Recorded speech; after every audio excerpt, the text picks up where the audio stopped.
Good evening. I'm Maud Harrison Hudson, bereavement counselor. Welcome to the Montgomery Prince George's Hospice annual Tree of Light event. I bring you greetings from Ann Mitchell, our Chief Executive Officer, Elma Levy, Chair of the Board of Directors, the Board of Directors, staff, and volunteers. We are pleased to welcome each of you, those of you who have joined us previously, and those of you who are with us for the first time. We are saddened that we are unable to host our annual Tree of Light service in person. It is a special time to reconnect with the families we've served and pay tribute to your loved ones. Without further ado, I will turn the program over to Kip Ingram, Director of our Bereavement Care Department. Good evening. I am Kip Ingram, and I serve as Director of Bereavement Care. Like my colleague Maud, I would also like to welcome you to this moment, this virtual space for gathering and remembering. In this shared space, I'd like to offer a few brief thoughts to acknowledge with you the sometimes difficult challenges of grieving, as well as the special place which loved ones continue to hold in our memories and in our lives. According to his biographer, the writer William Empson found particular delight in being in the company of children. On one occasion, to the amusement of his friend and the joy of his friend's son, he offered to stand on his hands and let the boy have anything that fell out of his pockets. I think about this image sometimes in relation to the grief of family members which I hear and witness. Empson's unexpected gesture of being turned upside down, personal items spilling out of his pockets, is a little like what happens to us when we grieve. We can be knocked off our feet by loss, thrown for a loop, maybe even feeling like our world is suddenly strange, upside down, the pieces hard to gather back together. We can find that things come spilling out of the closely guarded pockets of our inner world, at times beyond our ability to manage or strictly control.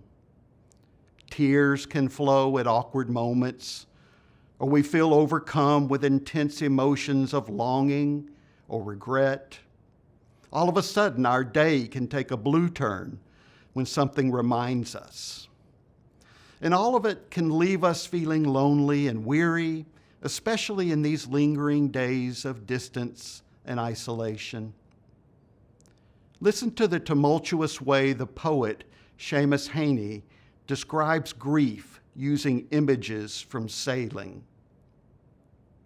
Since you have left the house, its emptiness has hurt all thought. In your presence, time rode easy, anchored on a smile. But absence rocked love's balance, unmoored the days.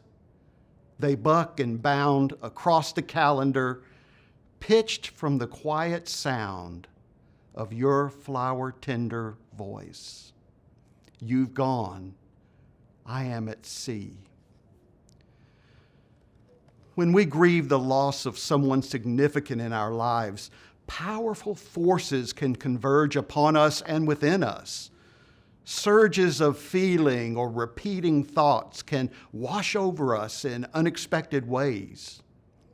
Or conversely, moments can feel empty and lifeless without them, and we find ourselves drifting along with the current of each day without much wind in our sails, uncertain of our bearings. We all can be helped in this by realizing that grief takes time. While that time will be different for each of us, it is an inevitable journey for us all. The temptation sometimes is to see grief as a problem to be tackled, handled, and gotten rid of neatly and quickly. As with so many other things in our society, we hope to find a quick and easy solution to what we're going through. And yet, grief is not a problem to be solved. It's more like a mystery we find ourselves in. We cope as we can, and we try to take good care of ourselves in the process, but we find ourselves on a strange kind of journey. We wonder if others have felt like us, or why we may feel differently. We can't see around the corner of our lives to know exactly how all of this will change us yet. There is a necessary element of being patient with the unknown in ourselves as we piece together the clues in meaningful ways. We become something like gentle interpreters as we watch our own lives unfold and try to sort them out and make some sense of them. I think we're also helped by events like this, by finding moments to pause and remember the lives of loved ones. This is because grief is not only about letting go, it is also, and maybe more importantly, about learning to hold on in new ways. Holding on to stories about their lives, holding on to cherished mementos, holding on to memories of shared experiences and values which you carry forward. So their lives still shine in the warmth of our hearts, and their names still hold depths of meaning for us. Our names are one of the most intimate things about us, and seeing a loved one's name in print can evoke a lot of feelings and thoughts. The name of your loved one, which will be shared in a moment, harbors the uniqueness of who they are, the sum of their experiences, their aspirations and achievements, their challenges and struggles, their loves and their losses, their big events and their everyday moments. Their names harbor both the publicly seen aspects of their lives as well as those private things that are shared only in intimate moments. That name holds for you a unique and rich mystery, layers of experience and understanding and affection shared over years of life together, special moments remembered and cherished through deep bonds of love. I hope that name resonates deeply, lovingly for you as the lights of their lives shine brightly tonight. As our focus shifts outside to the grounds of our Casey House facility, we hope you will find a meaningful moment in the light shining on the trees and the sharing of names remembered. If you find that tonight stirs up some difficult feelings you need to talk about, some of our grief counselors will be available for a time in a Zoom room following this. We find ourselves tonight, deep in November, having seen the changing color of the leaves and their gentle falling to the earth through the fall season. This year, I was reminded of some simple, poignant lines from the poet David Ignatow, which go, "I wish I understood the beauty in leaves falling. To whom are we beautiful as we go?" Your presence here tonight answers that question. We are here to bear witness to the beauty and value of those who have died.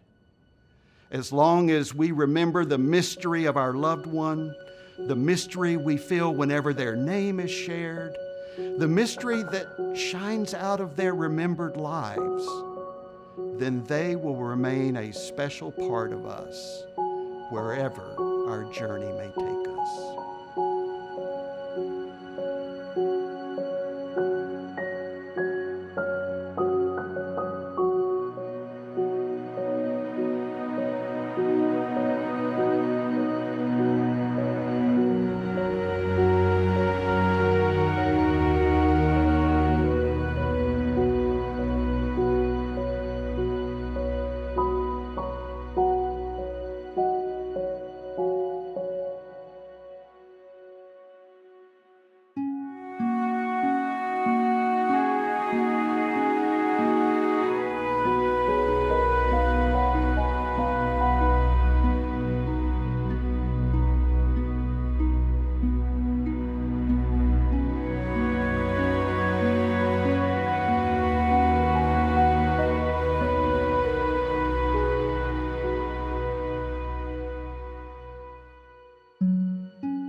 you.